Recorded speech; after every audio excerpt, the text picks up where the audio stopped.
So ಇವಾಗ ನೋಡ್ತಿರೋ ಈ brands ಅಲ್ಲಿ ನೀವು ಯಾವ್ದಾನ ಒಂದು ಬ್ರ್ಯಾಂಡ್ ಯೂಸ್ ಮಾಡ್ತಿದ್ದೀರಾ? ಈ ಶಾಂಪೂ ಆಗಿರ್ಬೋದು, ಸನ್ಸಿಲ್ಕ್ ಆಗಿರ್ಬೋದು, ಕ್ಲಿನಿಕ್ ಪ್ಲಸ್ ಆಗಿರ್ಬೋದು, ಇಲ್ಲ ಈ ಟೀ ಕುಡಿಯೋ ರೆಡ್ ಲೇಬಲ್ ಆಗಿರ್ಬೋದು, ಇಲ್ಲ ಈ ಸೋಪಲ್ ಹಮಾಮ್ ಆಗಿರ್ಬೋದು. ಸೊ ಈ ತರ ಬ್ರ್ಯಾಂಡ್ಸ್ ಅಲ್ಲಿ ಇದ್ರಲ್ಲಿ ನೀವ್ ಯಾವ್ದಾನ ಒಂದು ಯೂಸ್ ಮಾಡ್ತಿದ್ದೀರಾ ಅಂದ್ರೆ ಈ ವಿಡಿಯೋನ ಸ್ಕಿಪ್ ಮಾಡದೆ ನೋಡಿ, ಇದು ನಿಮಗ್ ಬೇಕಾಗಿರುವಂತ ವಿಡಿಯೋ.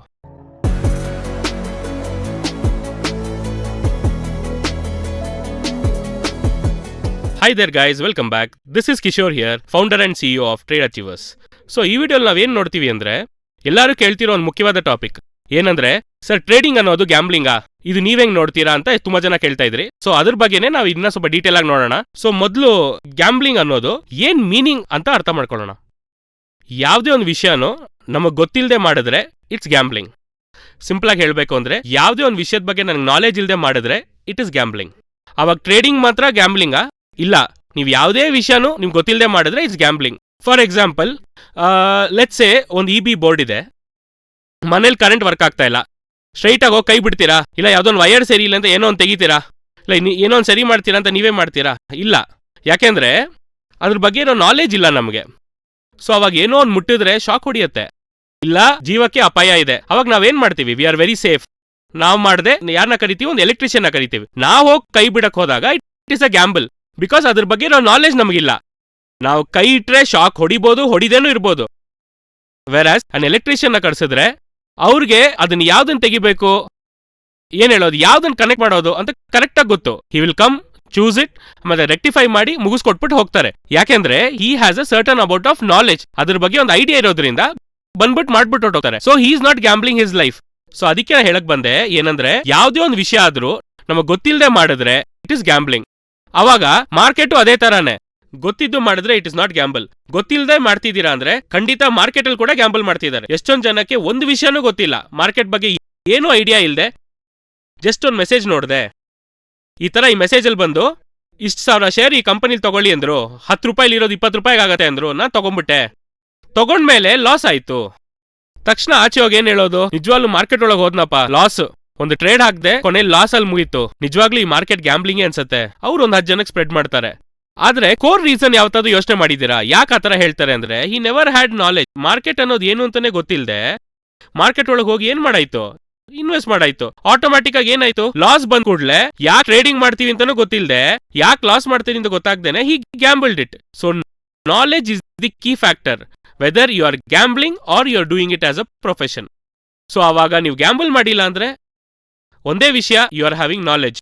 ಇಲ್ಲ ನೀವು ಗ್ಯಾಂಬಲೇ ಮಾಡ್ತಿದ್ದೀರಾ ಅಂದ್ರೆ ಮಾರ್ಕೆಟ್ ಅಲ್ಲಿ you don't have knowledge. So knowledge is the key factor.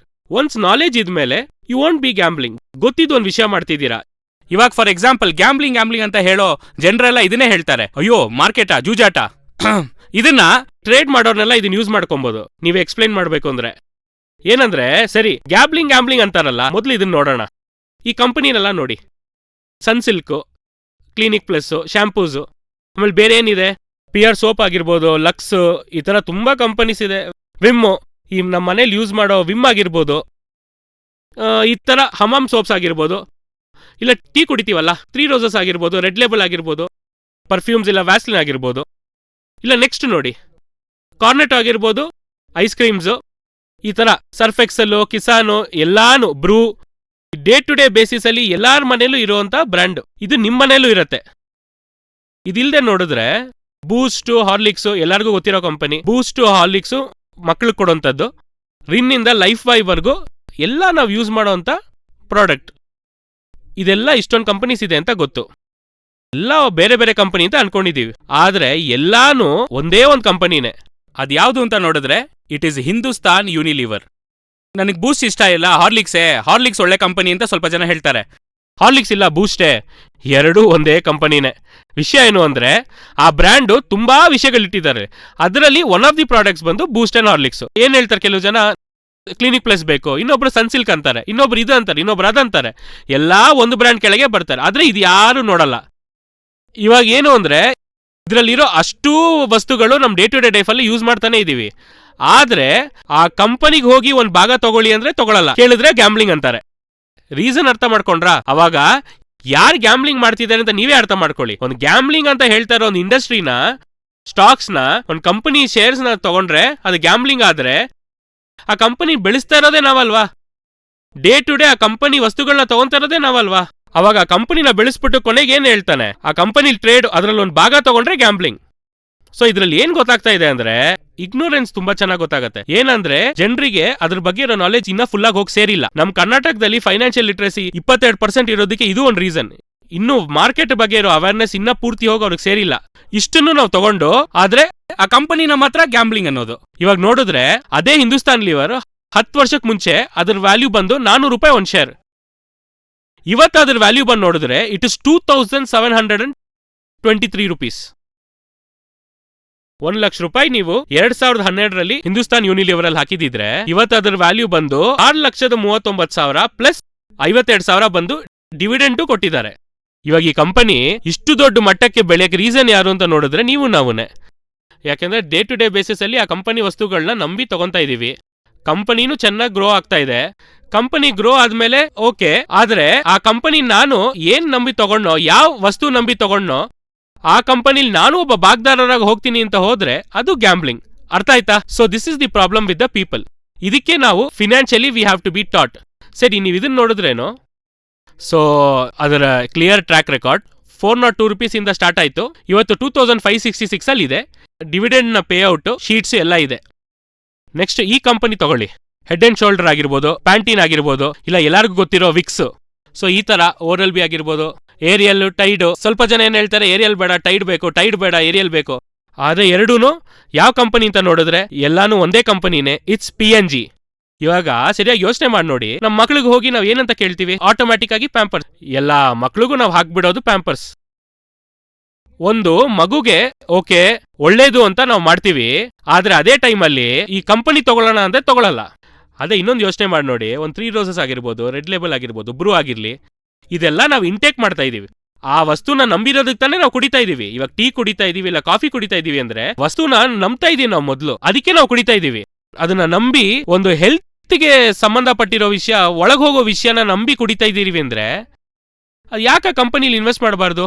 ಇದೇ ನಾವು ಮುಖ್ಯವಾಗಿ ತಿಳ್ಕೋಬೇಕಾಗಿರೋ ವಿಷಯ. ಏನಂದ್ರೆ ಯಾವ್ದು ನೀವು ತುಂಬಾ ನಂಬ್ತಿರೋ ಆ ಕಂಪನಿಗಳೇ ಈ ಶೇರ್ ಮಾರ್ಕೆಟ್ ಅಲ್ಲಿ ಲಿಸ್ಟ್ ಆಗಿರೋದು. ಆದ್ರೆ ಅದನ್ನ ತಗೊಳ್ಳುವಾಗ ಏನ್ ಹೇಳ್ತಾರೆ, ಇದು ಒಂದು ಗ್ಯಾಂಬ್ಲಿಂಗ್ ಅಂತಾರೆ. ಸೊ ಇದೇ ಪ್ರಾಬ್ಲಮ್. ಏನಂದ್ರೆ ಇನ್ನೂ ಆ ನಾಲೆಜ್ ಹೋಗಿ ಸೇರಿಲ್ಲ ಜನರಿಗೆ. ಅದಕ್ಕೋಸ್ಕರ ಎಜುಕೇಟ್ ಮಾಡೋಕ್ಕೋಸ್ಕರನೇ ಈ ವಿಡಿಯೋಸ್ ಎಲ್ಲ ಮಾಡ್ತಿರೋದು. ಇವಾಗ PNGನೇ ನೀವು ತಗೊಂಡ್ರೆ ಆಲ್ಮೋಸ್ಟ್ ಬರೀ 1880 ಶುರು ಆಯ್ತು PNG. ಇವತ್ತು ಎಷ್ಟರಲ್ಲಿ ಇದೆ ಅಂದ್ರೆ 13,847 ರೂಪಾಯಿಲಿದೆ market. So 1 lakh invested in PNG would have given you more than 8 lakhs as profit. ಇವಾಗ ಯೋಚನೆ ಮಾಡಿ ನೋಡಿ, ಮಗು ಹೋಗಿ ಪ್ಯಾಂಪರ್ಸ್ ತಗೊಂತೀವಿ, ಆದ್ರೆ ಅದೇ ಪ್ಯಾಂಪರ್ಸ್ ಕಂಪನಿಲಿ ಹೋಗಿ ಆ ಮಗುಗೋಸ್ಕರ ಒಂದು ಓನರ್ಶಿಪ್ಗೋಸ್ಕರ ಒಂದು ಶೇರ್ ತಗೊಳ್ಳೋಣ ತಗೊಳ್ಳಲ್ಲ. ಇವಾಗ ಅವತ್ತು ನೀವು 1 ಲಕ್ಷ ರೂಪಾಯಿ ಕೂಡ ಬೇಡ, 5,000 ರೂಪಾಯಿ ಹಾಕ್ತೀರಾ, ಒಂದು 10,000 ರೂಪಾಯಿ ಹಾಕ್ತೀರಾ ಮಗುಗೊಂದು ಶೇವಿಂಗ್ಸ್ಗೋಸ್ಕರ, ಇಲ್ಲ ಒಂದು 500 ಇಲ್ಲ 1000 ಇನ್ವೆಸ್ಟ್ ಮಾಡ್ಕೊಂಡೇ ಬಂದಿದ್ರೆ ಇವತ್ತೇನಾಗ್ತಿತ್ತು? ಒಂದು 10 ವರ್ಷ ಆದ್ಮೇಲೆ ಆ ಮಗುಗೆ it would have been made as an asset. So ಅದ್ರ ಬಗ್ಗೆ ಇನ್ನೊಂದು ಡೀಟೇಲ್ ಆಗಿ ಒಂದು ವಿಡಿಯೋ ಮಾಡ್ತೀನಿ ನಾನು, savings about for the child's future. So all right, ಅವತ್ತೊಂದು 1 ಲಕ್ಷ ಹಾಕಿದ್ರೆ ಇವತ್ತೊಂದು 8 ಲಕ್ಷ ಆಗಿರ್ತಿತ್ತು. ಸೊ ಆಲ್ಮೋಸ್ಟ್ 1,800 ರೂಪೀಸಿಂದ ಇವತ್ತು 13,000 ಒಂದು ಶೇರ್, ಹತ್ತತ್ರ 7ರಷ್ಟು ಏರಿದೆ. ಆದರೆ ನಾವೇನು ಮಾಡಿರ್ತೀವಿ ಕೇಳಿದ್ರೆ ಏನು ಹೇಳ್ತೀವಿ? ಇಲ್ಲ ಪ್ಯಾಂಪರ್ಸ್ ತಗೊಂತೀವಿ, ಇಲ್ಲ ಕಾಫಿ ಕುಡಿತೀವಿ, ಎಲ್ಲಾನು ಮಾಡ್ತೀವಿ, ಆದರೆ ಆ ಕಂಪನಿಲಿ ನಾನು ಗ್ಯಾಂಬ್ಲಿಂಗ್ ಮಾಡಲ್ಲ. ಅರ್ಥ ಆಯ್ತಾ? ಇದೇ ಫೈನಾನ್ಷಿಯಲ್ ಲಿಟ್ರಸಿ. ಆ್ಯಂಡ್ ನೆಕ್ಸ್ಟ್ ಇದೊಂದು ಮುಖ್ಯವಾದ ವಿಷಯ, ಇದು ಎಲ್ಲರಿಗೂ ಗೊತ್ತಿರೋ ಒಂದು ವಿಷಯ. ಕರ್ನಾಟಕದಲ್ಲಿ ತಗೊಂಡ್ರೆ ಇವಾಗ ಎಲ್ಲರೂ ಕೆಲ್ಸಕ್ಕೆ ಹೋಗ್ತಾ ಇದ್ದಾರೆ, IT ಫೀಲ್ಡ್ ಅಲ್ಲಿ ಕೆಲಸ ಮಾಡ್ತಾ ಇದ್ದಾನೆ, ಹೆಮ್ಮೆಯಾಗಿ ಹೇಳ್ಕೊಂತೀವಿ. ನನ್ನ ಮಗ HCL ಅಲ್ಲಿ ಕೆಲಸ ಮಾಡ್ತಾ ಇದ್ದಾನೆ, TCS ಅಲ್ಲಿ ಕೆಲಸ ಮಾಡ್ತಾ ಇದ್ದಾನೆ, ವಿಪ್ರೋಲ್ ಕೆಲಸ ಮಾಡ್ತಾ ಇದ್ದಾನೆ ಎಲ್ಲ ಹೇಳ್ತೀವಿ. ಆದ್ರೆ ಅದೇ ಕಂಪನಿಗೆ ಹೋಗಿ ಶೇರ್ ತಗೊಳ್ಳಿ ಅಂದ್ರೆ ತಗೊಳ್ಳಲ್ಲ. ಯಾಕೆ ಹೇಳಿದ್ರೆ ಗ್ಯಾಂಬ್ಲಿಂಗ್ ಅಂತೀವಿ. ಆದ್ರೆ ಅದೇ ಕಂಪನಿಗೆ ಹೋಗಿ ಮಕ್ಳು ಕೆಲಸ ಮಾಡ್ಬೋದು, ಅವರ ಸನ್ಸ್ ಆಗಿರ್ಬೋದು ಇಲ್ಲ ಡಾಟರ್ಸ್ ಆಗಿರ್ಬೋದು, ಹೋಗಿ ಕೆಲಸ ಮಾಡಿ ಆ ಕಂಪನಿನ ಡೆವಲಪ್ ಮಾಡ್ಬೋದು.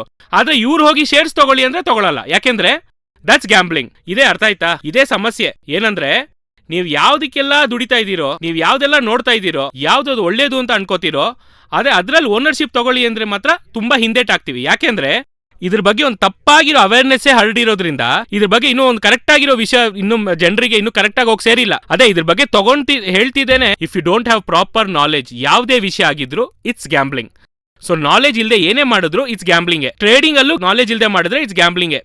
ಆದ್ರೆ ಅದೇ ಗೊತ್ತಿದ್ದು ಮಾಡಿದ್ರೆ, ಕರೆಕ್ಟ್ ಆಗಿರೋ ವಿಷಯದಲ್ಲಿ ಇನ್ವೆಸ್ಟ್ ಮಾಡಿದ್ರೆ you will definitely get returns. ಇವಾಗ ಈ ಶೇರ್ಸೇ ನೋಡಿ, ಈ 98 ರೂಪಾಯಿ ಶುರು ಆಗಿದೆ, ಇವತ್ತು 1,000 ರೂಪಾಯಿ.